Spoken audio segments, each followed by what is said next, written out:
Assalamualaikum warahmatullahi wabarakatuh. Perkenalkan, nama saya Husnul Khotimah dengan NIM 2410200004 dari PBA 1 semester 4. Di sini saya akan membuat tugas video untuk kebutuhan UTS MK Filsafat Pendidikan Islam. Langsung saja ke pertanyaan pertama. Berikan contoh hubungan antara wahyu, akal, dan pengalaman dalam membentuk ruang lingkup pendidikan Islam. Contoh nyata yaitu pembentukan akhlak dan budi pekerti. Wahyu yang berarti kita berlandaskan pada Al-Quran dan Sunnah.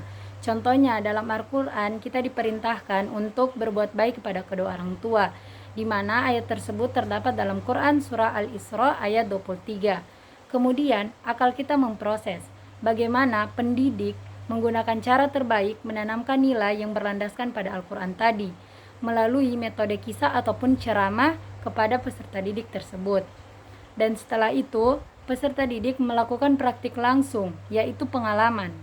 Bagaimana pengalaman tadi? Yaitu bagaimana kita bisa membantu kedua orang tua kita dalam melaksanakan pekerjaan rumah sehari-hari, seperti mencuci piring, menyapu, ataupun dan sebagainya. Maka itu tadi sudah menjadi hubungan antara wahyu, akal, serta pengalaman dalam membentuk ruang lingkup pendidikan Islam. Yang kedua, berikan contoh konkret bagaimana filsafat pendidikan Islam dapat digunakan untuk mengkritisi praktik pendidikan pada saat ini. Contohnya itu kritik terhadap fokus berlebihan pada kognitif atau intelektual atau pemikiran, di mana pada zaman sekarang pendidikan itu cenderung berorientasi ataupun mengutamakan hasil akhir dan nilai dari peserta didik tersebut.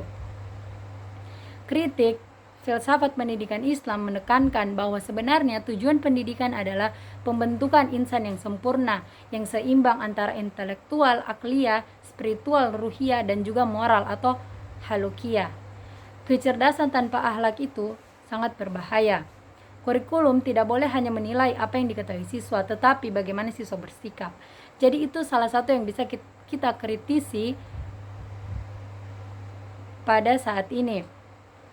Jadi pendidikan karakter harus diintegrasikan dalam setiap mata pelajaran, bukan hanya saat pelajaran agama, tetapi bagaimana ketika pelajaran-pelajaran umum lainnya diajarkan oleh pendidik, tetapi juga bisa menyelipkan berbagai pelajaran agama, sedikit-sedikit pelajaran agama dalam pelajaran tersebut, agar anak-anak didik tidak hanya berfokus pada intelektual, tapi bagaimana cara mereka bersikap dan berkarakter di kehidupan sosial maupun bermasyarakat.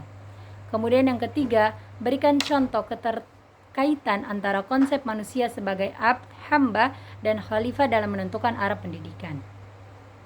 Manusia sebagai abd atau hamba menekankan pada hubungan ibadah dan juga spiritual, sedangkan manusia sebagai khalifah yaitu pemimpin ataupun pengelola alam semesta raya ini. Keterkaitan antara kedua ini memastikan bahwa arah pendidikan tidak sekedar mencetak manusia yang pintar secara akademik, tetapi juga berakhlak mulia dan bertanggung jawab terhadap masyarakat serta alam sekitar yang merupakan tempat kita bersama, sebagai wujud ibadah kita kepada Allah Subhanahu wa taala. Contohnya dalam pelajaran biologi. Sebagai hamba kita mencari ilmu, itu sudah pasti. Bagaimana kita mempelajari biologi, bagaimana tumbuhan maupun hewan berkembang biak dan sebagainya. Kemudian setelah kita mencari ilmu sebanyak mungkin, sebagai khalifah bagaimana ilmu tadi bukan hanya sekedar teori, tapi bagaimana kita bisa menjadi pemimpin atas alam sekitar dengan cara menjaga ekosistem, tidak merusak bumi yang indah ini. Seperti contoh kecilnya tidak membuang sampah sembarangan, tidak menebang pohon, yaitu dengan cara mencintai bumi dengan menjaganya sebaik mungkin. Kemudian pertanyaan keempat, menurut Anda, apa saja hal dari pendidikan Islam klasik yang masih relevan untuk pendidikan saat ini? Di sini menurut saya itu ada dua yang masih relevan. Sebenarnya tidak hanya dua, cuman mungkin hanya dua yang bisa saya paparkan. Yang pertama itu ada metode halaqah. Bagaimana dengan metode halaqah tersebut kita lebih merasa dekat dengan guru, karena kita duduk bersama, misalnya melingkar, itu adanya hubungan yang erat maupun hubungan kekeluargaan antara guru dan muridnya, dan itu masih sangat relevan dan sangat efisien untuk kita lakukan pada pendidikan saat ini. Kemudian yang kedua itu ada pondok pesantren modern. Karena sebagai warisan pendidikan klasik terbukti bahwa metode ini ataupun pendidikan Islam klasik ini terbukti mampu mengintegrasikan kurikulum tradisional dengan keterampilan hidup, namun tetap serta menjaga relevansi di era digital sekarang ini.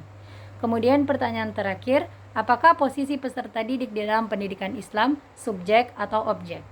Dalam pendidikan Islam, peserta didik bisa merangkup dalam kedua posisi tersebut, bisa sebagai objek maupun sebagai subjek. Peserta didik sebagai objek memiliki peran menjadi pelaku aktif yang bertugas menjadi pelaku yang mencari ilmu dengan baik, dengan cara aktif belajar dalam kelas juga dalam pembelajaran, serta bertanggung jawab atas ilmu yang didapatkan, juga mengembangkan potensi dan kreativitas yang ada dalam dirinya. Kemudian, peserta didik sebagai objek, yaitu sebagai sasaran didik yang membutuhkan pembinaan, pengasuhan, serta pembimbingan dari pihak pendidik langsung. Jadi itu saja jawaban yang dapat saya berikan. Sekian dan terima kasih. Wassalamualaikum warahmatullahi wabarakatuh.